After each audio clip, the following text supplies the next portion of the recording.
مواصلة لسلسلة زياراته الخارجية التي بدأت من البرتغال عقب ودية باراغواي والإكوادور، يواصل الناخب الوطني محمد وهبي جولته لمتابعة المحترفين المغاربة، وتهدف هذه الجولة إلى مراقبة العناصر التي غابت عن المعسكر الأخير، بالإضافة إلى التواصل المباشر مع اللاعبين الذين شاركوا في لقاءات مدريد ولانس.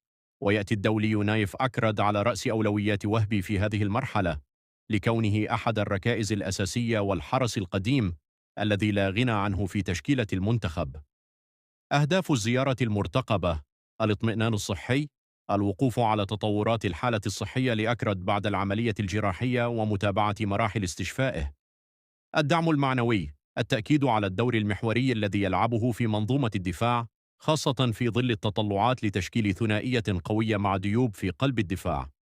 التحضير للمونديال: اطلاع اللاعب على أهمية الاستحقاقات القادمة وضرورة جاهزيته البدنية والذهنية لخوض غمار المعارك المونديالية، مع الحرص على تلافي الأخطاء وسيناريوهات الإخفاق التي شهدتها كأس إفريقيا الماضية.